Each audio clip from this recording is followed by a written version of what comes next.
Assalamualaikum warahmatullahi wabarakatuh. Waalaikumsalam warahmatullahi wabarakatuh. Al-Fatihah.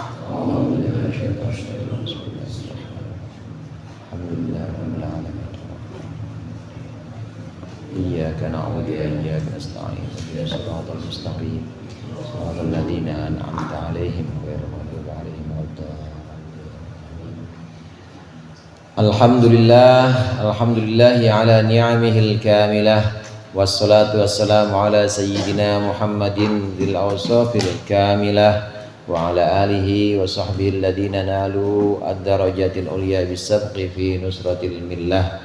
Amma ba'du fa inna asdaqal hadithi kitabullah wa khairul hadi hadi Muhammadin sallallahu alaihi wasallam wa syarrul umuri muhdatsatuha wa kullu muhdatsatin bid'ah wa kullu bid'atin dalalah. Segenap jamaah musalla al-jihad, para ustadz, para hujjaj, hadirin sekalian yang berbahagia dan dirahmati oleh Allah. Alhamdulillah pada malam hari ini kita berkumpul kembali melanjutkan pengajian rutin kita mengaji kitab Nasaihul Ibad. Mudah-mudahan hadirnya kita di sini mendapat ridha Allah yang akan kita pelajari menjadi ilmu yang bermanfaat dunia akhirat. Amin ya rabbal alamin. Melanjutkan maqalah dari Sayyidina Ali karramallahu wajhah. Di bagian awal kemarin beliau berpesan kepada kita, kepada umat Islam, bahwasanya ada 3 sunnah, ada 3 akhlak, di mana kalau salah satu di antara ketiga itu tidak ada di dalam diri kita, maka kita tidak dianggap. Artinya kita tidak punya nilai. Yang pertama yaitu sunnatullah. Yang dimaksud dengan sunnatullah di sini kebiasaan Allah. Kebiasaan Allah adalah menyembunyikan rahasia. Kalau kita udah dipercaya oleh orang untuk menyimpan rahasianya, maka jangan disebarkan, jangan rahasia ini dibocorkan, karena Allah punya sifat menyimpan rahasia hamba-hambanya. Ini kebiasaan Allah atau akhlak Allah yang perlu kita dirikan, yang perlu kita tanamkan dalam diri kita. Kemudian yang kedua, sunnah Rasul, kebiasaan Rasulullah. Kebiasaan Rasulullah itu al-mudarah bainan nas, atau belas kasih kepada sama manusia. Rasulullah orang yang sangat belas kasih kepada sesama. Jangankan kepada manusia, kepada hewan aja Rasulullah tidak pernah menghardik. Kepada makanan Rasulullah tidak pernah mencela makanan. Ini belas kasih, rahmat dan juga kasih sayang Rasulullah kepada makhluk-makhluk Allah perlu ada dalam diri kita. Kemudian yang ketiga kemarin, sunnah para wali-wali, sunnah para kekasih-kasih Allah. Kekasih Allah punya sunnah atau punya kebiasaan, yaitu menanggung bala atau menanggung cobaan dengan kesabaran. Jadi salah satu harus ada, paling enggak kita harus sabar. Atau kalau tidak sabar, kita bisa jadi orang yang sayang kepada sesama, kepada makhluk-makhluk Allah. Atau kalau tidak bisa, kita paling tidak menjadi orang yang bisa menyimpan rahasia. Jangan tiga-tiganya nggak ada, minimal harus ada salah satu di antara ketiga ini. Kalau tiga-tiga yang nggak ada, sama orang kasar, punya rahasia orang juga dibocorin semuanya. Selain itu nggak kuat atau nggak bisa menanggung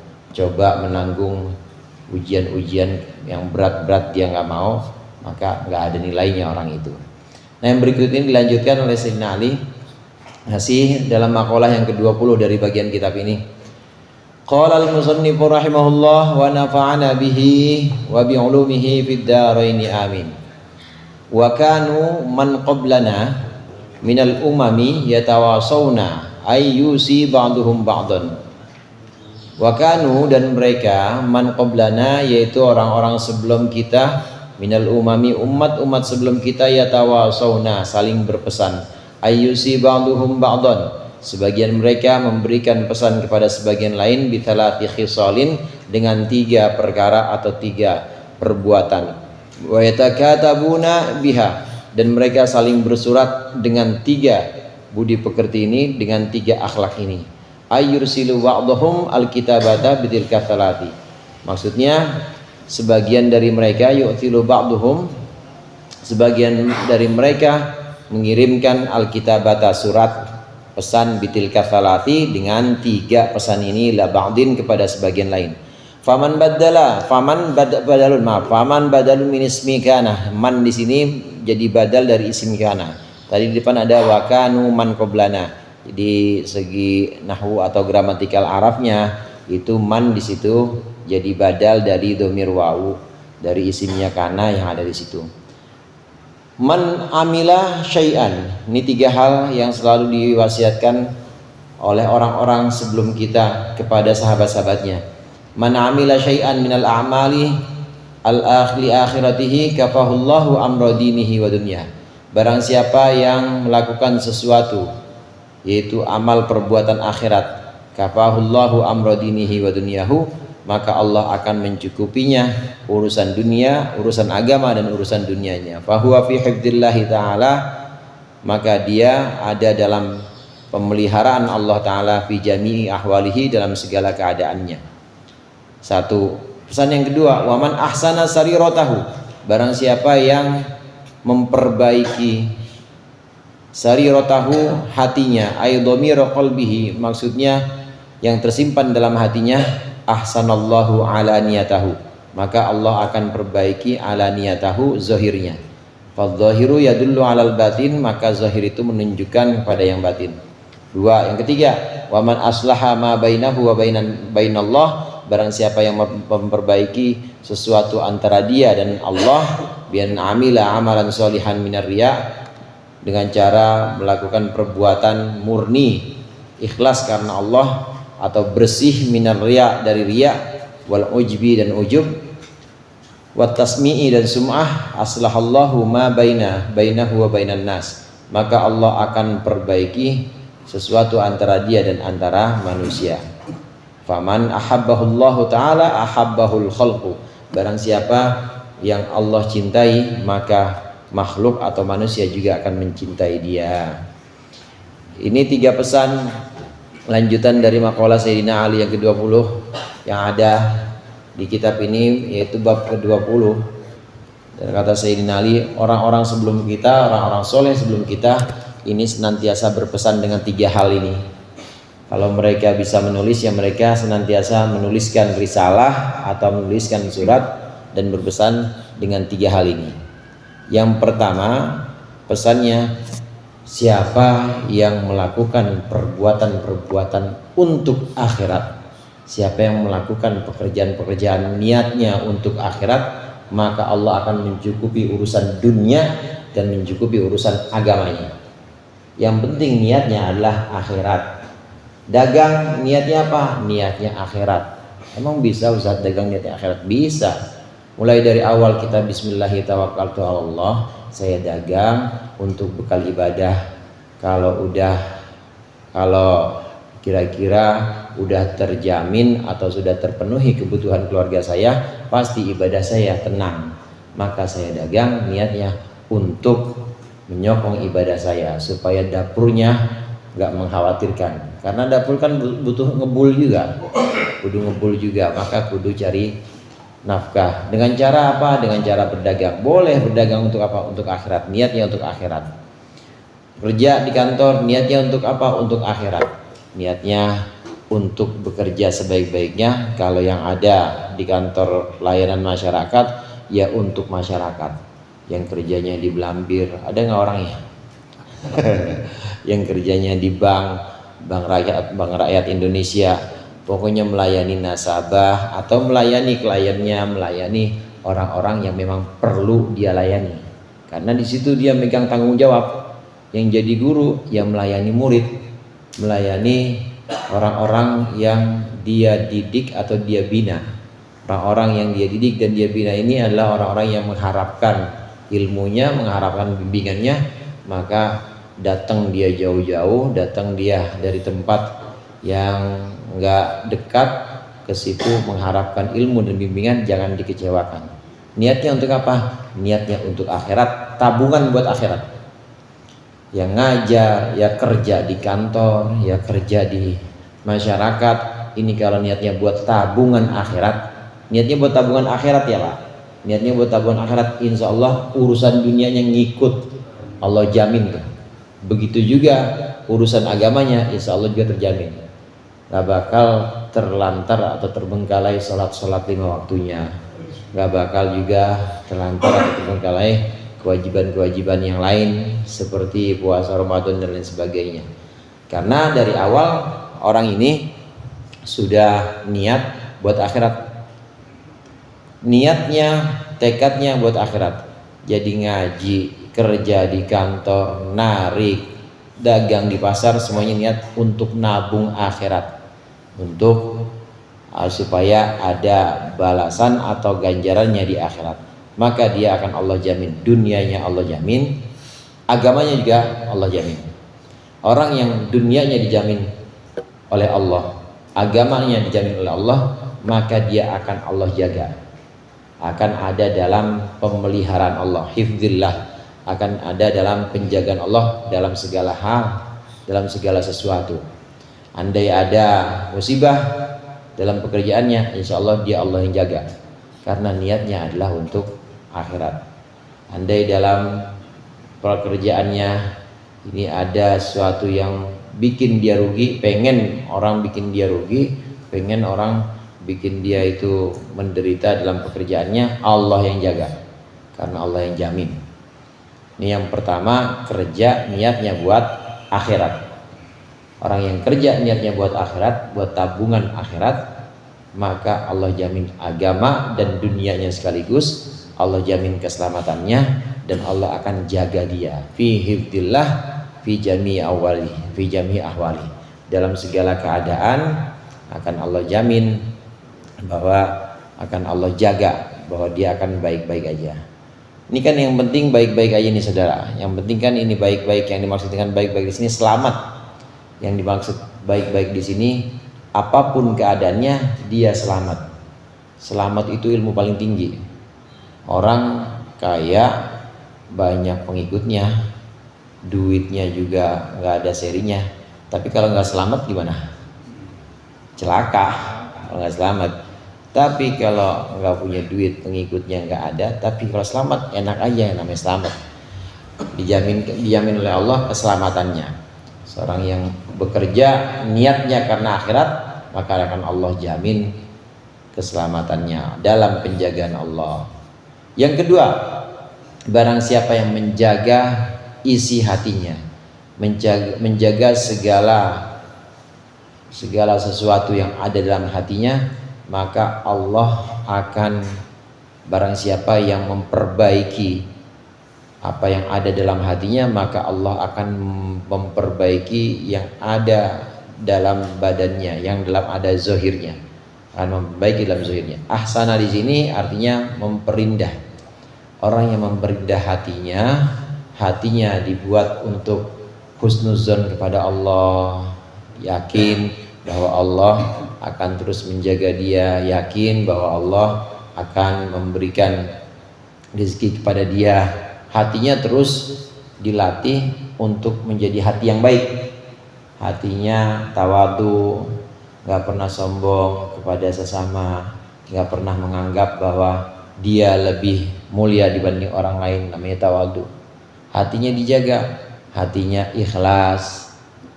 Dia ngaji, kerja, apapun yang dia lakukan itu bukan karena pengen dilihat orang, tapi karena akhirat aja, karena pengen dilihat Allah aja. Orang yang memperindah hatinya, maka akan Allah perindah amal zahirnya. Pasti itu saudara. Karena amal zahir ini cerminan batin. Amal kita yang kelihatan, datangnya kita ke masjid atau ke musola, kerja kita di kantor, dagang kita di pasar, ini tergantung hati kita. Kalau hati kita bagus, hati kita perindah dengan ikhlas, dengan tawadu, dengan ridho kepada pemberian-pemberian Allah, maka berangkat ke pasarnya itu atau ngajinya itu pasti akan bagus juga, pasti istiqomah. Lain kalau enggak, niatnya bukan karena Allah.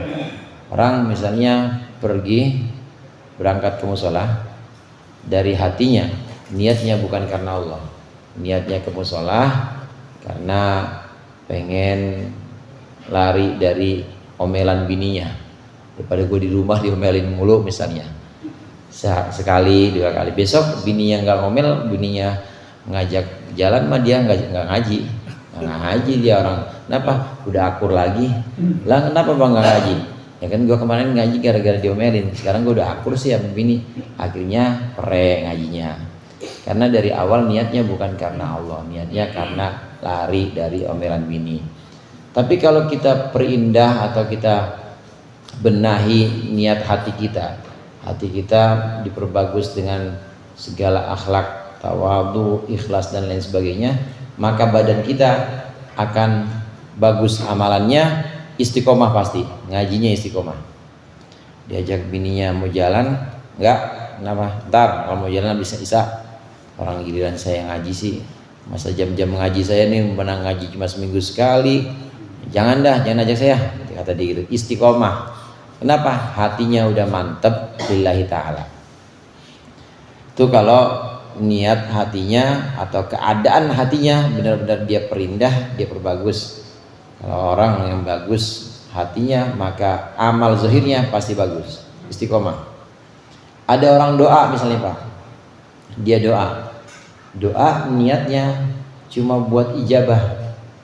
Saya doa siang malam, saya doa berminggu-minggu, tapi niat saya, misalnya kata orang ini, niat saya supaya diijabah atau dijawab oleh Allah.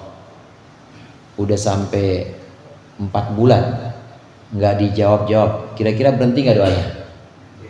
Berhenti nggak doanya? Berhenti pasti. Kenapa? Karena dari hatinya dia udah niatnya ijabah, niatnya bukan untuk taqarrub, niatnya bukan untuk mendekatkan diri pada Allah.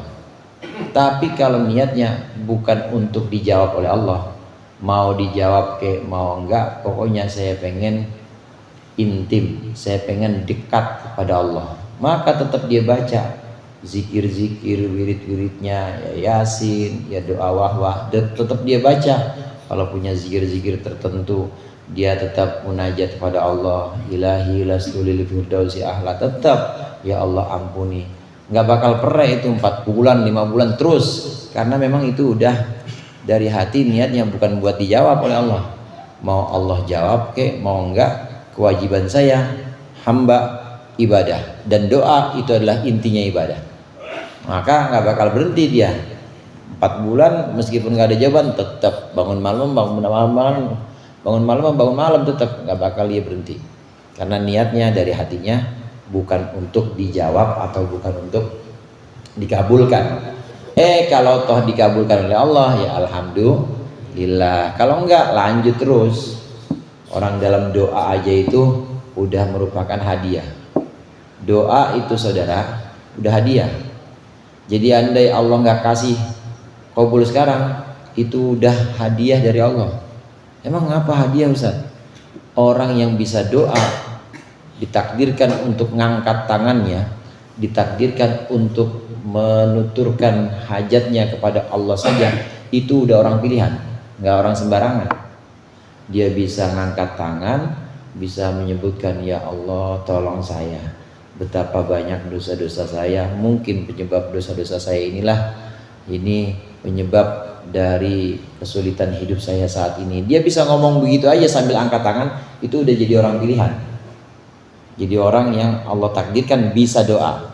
Karena ada orang-orang yang gak Allah takdirkan bisa doa, dikasih kesulitan dia ngeluh aja ngeluh. Bang, semuanya boncos, semuanya gak ada yang benar proyek saya, ngeluh aja sama orang. Buat doa, buat ngangkat tangan pada Allah susah banget. Nah dia udah ditakdirkan buat baca doa. Kita juga begitu, kita ditakdirkan buat bisa baca doa, angkat tangan, itu aja udah hadiah dari Allah. Itu udah merupakan pemberian yang sangat besar, karena tidak semua orang bisa doa dan angkat tangan. Itu udah Allah takdirkan kita jadi orang-orang pilihan. Dan lagi pula orang yang Allah takdirkan bisa berdoa, maka Allah takdirkan dapat jawaban, pasti dapat kabul. Cuma bedanya kabulnya bukan 4 bulan, terjawabnya bukan 5 bulan, terjawabnya bukan sesuai waktu yang kita mau, tapi sesuai dengan waktu yang Allah mau. Karena waktunya Allah yang paling tahu pas apa enggak sama kita. Bocah masih TK, masih umur 5 tahun, dikasih PCX, buat apaan?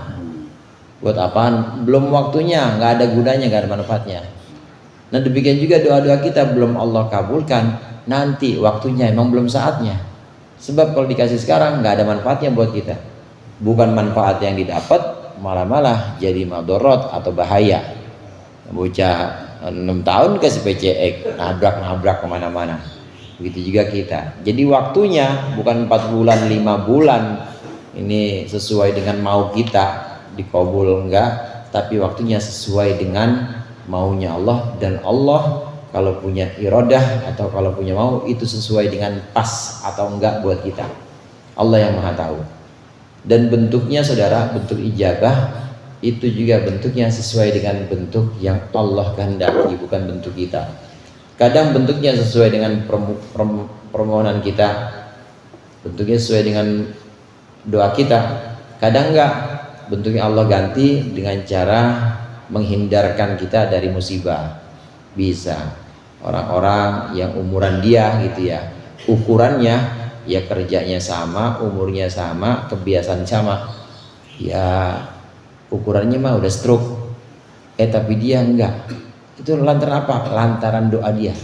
Jadi doanya Allah ijabah bukan dalam bentuk yang dia mau, tapi dalam bentuk kesehatan atau dalam bentuk terhindar dari musibah. Ini niat orang doa. Jadi benahi niat hati kita. Kalau kita bisa memperindah niat hati kita, memperindah segala sesuatu yang ada dalam hati kita, maka doa kita jadi benar, akan indah juga, bukan karena selain Allah. Ngaji kita juga jadi benar karena dari hatinya memang hanya karena Allah. Kerja kita itu juga akan jadi benar juga. Kerja kita akan baik karena niat kita, bukan karena selain Allah. Bisa orang istiqomah doa, istiqomah ngaji, orang bisa dia benar-benar mendedikasikan dirinya buat pekerjaan, itu karena dari awal hatinya memang udah lillahi ta'ala.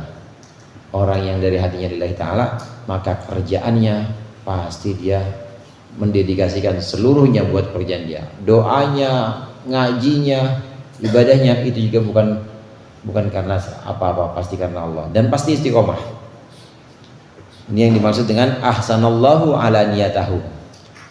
Benahi hatimu, maka Allah akan membenahi perbuatan zahirmu.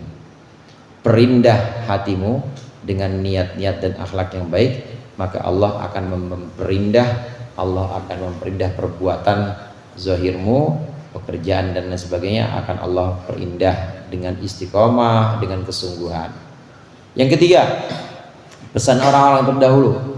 Biasanya mereka menulis surat atau saling berpesan aja antara sama mereka sama orang soleh. Yang ketiga, siapa orang yang memperbaiki hubungannya dengan Allah, maka Allah akan memperbaiki hubungannya dengan manusia. Barang siapa yang menyambung dan memperbaiki hubungan dengan Allah, maka Allah akan membuat hubungan orang itu dengan manusia juga akan nyambung dan baik-baik aja. Nah, hadirin sekalian, yang dimaksud dengan berbuat baik atau memperbaiki hubungan dia dengan Allah, memperbaiki hubungan kita dengan Allah, ini maksudnya kita melakukan amalan apapun itu ikhlas karena Allah. Ngaji ya karena Allah, kerja juga karena Allah, jualan atau dagang ya karena Allah, bukan karena takabur, bukan karena pengen dilihat orang, namanya ria, bukan pengen didengar orang, bukan. Dia perbaiki itu semuanya, perbuatan-perbuatan dia, amalan-amalan yang sifatnya amalan duniawi maupun ukhrawi, ini semuanya dia benahi hanya karena Allah saja, bukan karena ujub, sombong, bukan karena pamer, bukan karena sum'ah, kalau dia bisa seperti itu, maka akan Allah buat hubungan dia baik dengan manusia. Artinya orang yang perbuatan antara dia dengan Allah ikhlas, perbuatan antara dia dengan Allah murni, bebas dari ujub, bebas dari sum'ah, bebas dari pamer, maka otomatis dia orang ini dengan manusia akan baik-baik saja. Contoh begini saudara, ada orang dia sholatnya dari awal memang bukan karena Allah, tapi biar dilihat sama Pak RW, kayaknya kalau malam Rebo Pak RW sholat Isya di sini nih, saya ngikut sholat Dia pengen dilihat sama Pak RW. Dari awal memang perbuatannya atau sholat ini bukan karena Allah, tapi karena RW. Nah, terus dia lakukan di sini sehari 2 hari.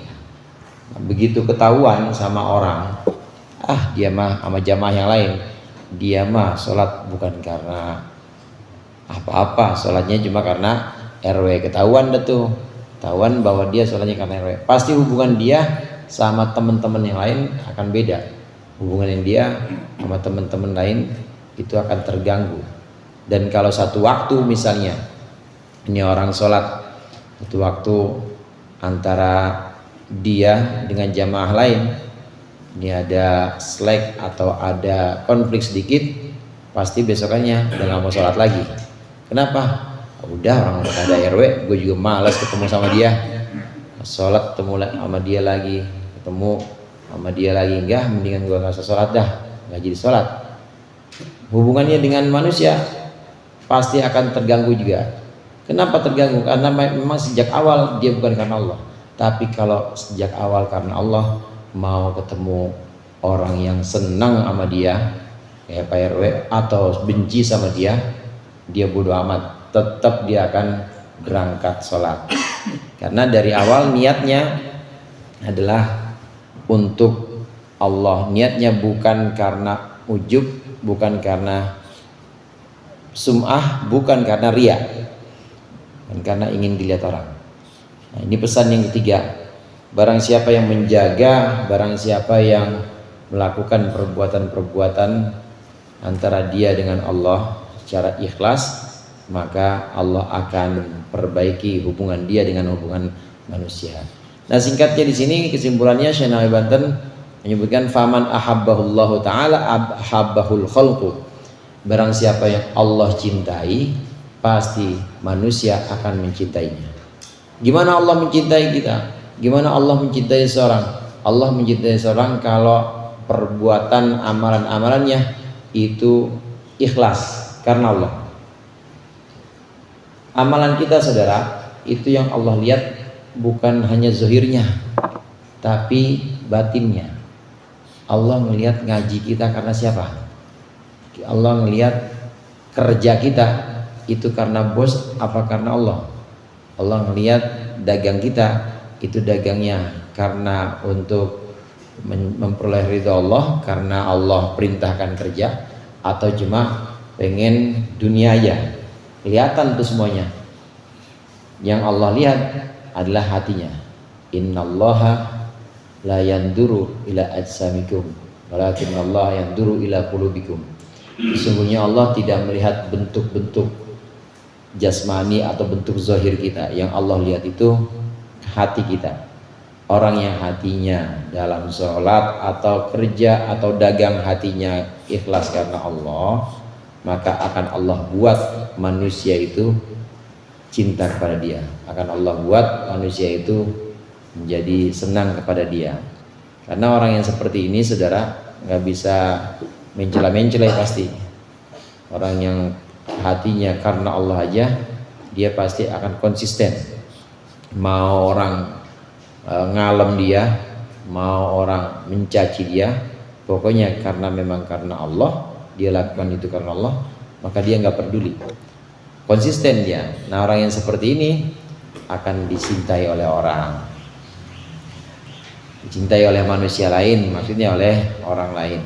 Wal maqalatul hadiyatu wal ishrun, maqalah yang ke-21, an Aliyin radhiyallahu anhu, dari Sayyidina Ali radhiyallahu anhu, wa karrama wajhahu, dan Allah memuliakan wajahnya. Kun indallahi khairan nasi wa kun indan nafsi syarrun nasi. Qul indallahi khairan nasi wa kun indan nafsi syarrun nasi.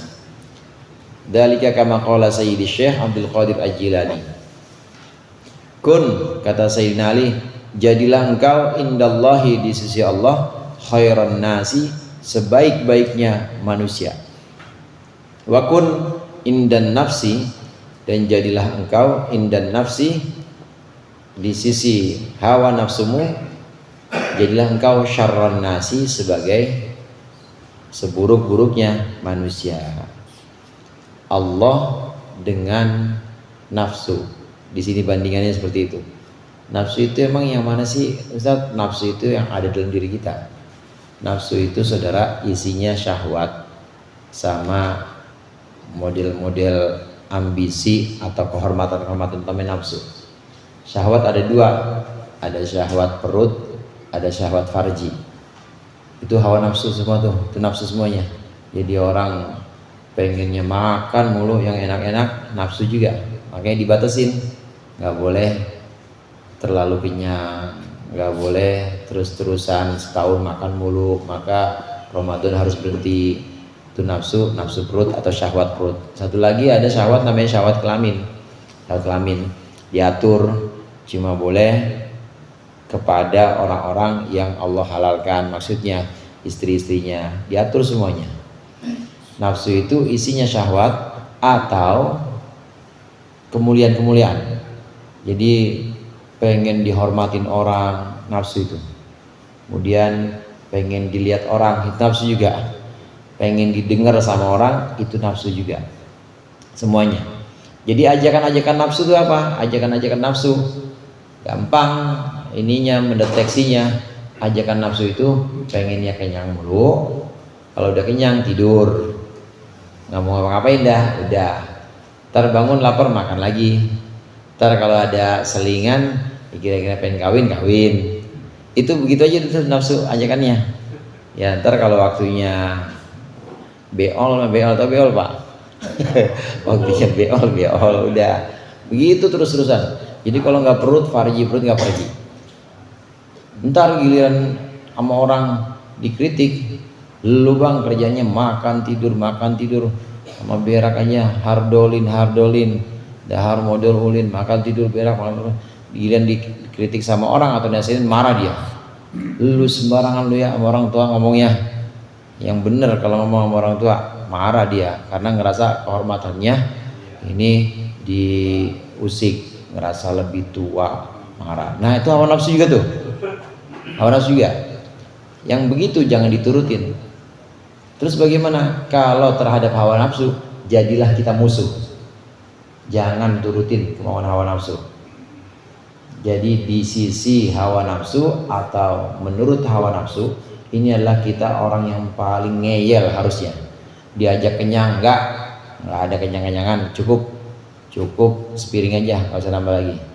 Diajak pengen tidur nggak, belum waktunya tidur, sholat isya belum, diajak nambah lagi, ntar dulu, nambah lagi boleh nambah lagi, tapi sholat dulu, mandi dulu, habis mandi baru sholat, habis sholat serahkan dan nambah lagi. Ada aturannya maulid, jadi kudu diatur.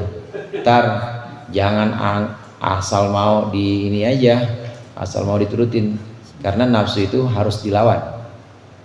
Hendaknya kita, kata Sayyidina Ali, hendaklah kita menjadi musuh hawa nafsu. Artinya kita menurut hawa nafsu orang yang sangat buruk karena nggak pernah nurut sama hawa nafsu. Tapi di sisi Allah, ya, jadilah engkau orang yang paling nurut pada Allah. Jadi orang kalau nurut Allah, orang kalau ngeyel atau nantang hawa nafsu, itu pasti dia nurut sama Allah. Karena ajakan nafsu itu pasti ajakan buat nantang Allah. Pasti hawa nafsu pasti mengajak kita untuk melawan Allah. Kalau kita nurut hawa nafsu, ya berarti kita melawan Allah. Tapi kalau kita nantang hawa nafsu berarti kita nurut sama Allah. Udah kebalikannya begitu doang, perbandingan gitu doang. Nurut sama nafsu berarti nantang Allah. Kalau ngelawan sama nafsu berarti nurut sama Allah. Kalau nurut sama Allah berarti kita dicintai nggak sama Allah? Dicintai sama Allah. Gitu doang perbandingannya. Kalau kita nurut sama Allah, ngaku saya mau taat ya, saya mah sama Allah, pokoknya perintah-perintah Allah. Kalau benar-benar ngaku seperti itu, pasti sama hawa nafsu musuh, pasti. Sama hawa nafsu pasti nggak diturutin. Maunya hawa nafsu mau makan kenyang, mau tidur, termasuk mau dilihat orang ngajinya, mau dilihat orang sholatnya, nggak diturutin. Nggak, apaan ngaji kok dilihat orang pengen, nggak, saya ngaji dalam hati nih maksudnya. Saya ngaji lillahi ta'ala, bodo amat mau orang ngomong apa kek, saya nggak peduli, pokoknya saya hanya lillahi ta'ala. Nah yang seperti ini keadaan diri kita melawan hawa nafsu, ngeyel sama hawa nafsu, ini disukai oleh Allah, karena memang Allah itu menganjurkan kita melawan hawa nafsu. Nah hadirin sekalian, nafsu di sini an-nafs. Kalau saya alim menyebutkan an-nafs. Nafsu di sini yang dimaksud adalah nafsu yang mendorong kita kepada keburukan, disebut dengan an-nafsul ammaratu bisu atau an-nafsul lawamah. Ini kalau pengertian nafsu yang buruk.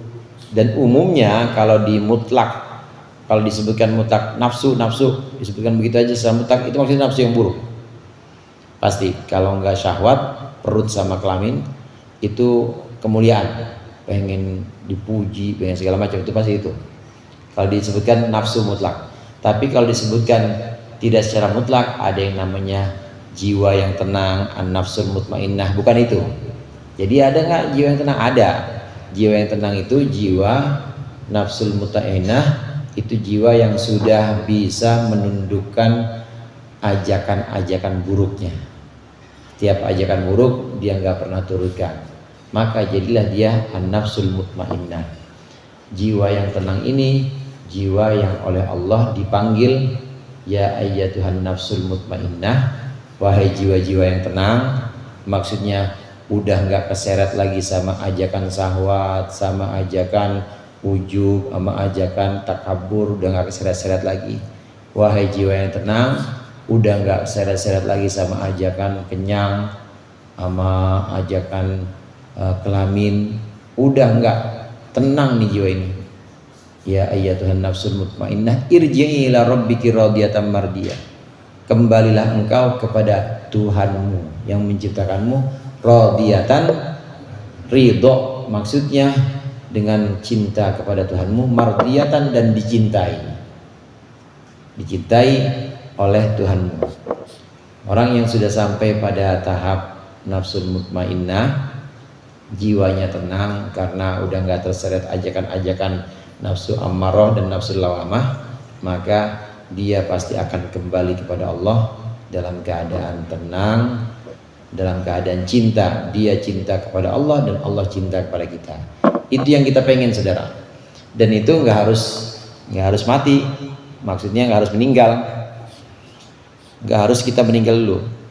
Saat kita bisa riyadhah atau latihan, mulai dari nafsu perut atau nafsu kelamin diatur, nggak sembarangan yang masuk dalam perut. Begitu juga farji diatur. Begitu juga ajakan-ajakan nafsu seperti sombong, takabur, riya, ini dihilang-hilangin, latihan terus sampai akhirnya kita semua lillahi ta'ala, kita ngaku bahwa saya nggak bisa apa-apa, saya semuanya kotor dan Allah lah yang saya jadikan sandaran. Kalau udah bisa sampai situ maka jadi nafsu mutmainnah, jadi jiwa yang tenang. Nah jiwa yang tenang ini nggak akan peduli apapun yang terjadi, orang mau ngomong apa, apapun yang terjadi, dipuji dia atau dicela, dia nggak akan bergeming. Tetap dia ngaji mengaji, kerja kerja, dan nggak mudah terbawa oleh arus. Kalau temennya ngomong A, dia ikut A, nggak mudah terbawa gitu. Kalau temennya ngomong jalan ke timur dia ikut timur, nggak bakal seperti itu, karena memang dia udah tenang jiwanya. Ini yang kadang disebut sebagai an-nafsul mutmainnah. Nafsul mutmainnah itu bisa didapat dengan cara menundukkan nafsu-nafsu yang tadi itu. Jadi kata Sayyidina Ali, hendaknya kita kepada hawa nafsu, hendaknya kita jadi orang yang paling buruk untuk hawa nafsu. Tetapi di sisi Allah kita jadi orang yang paling baik. Kenapa bisa jadi paling baik? Karena kita melawan hawa nafsu.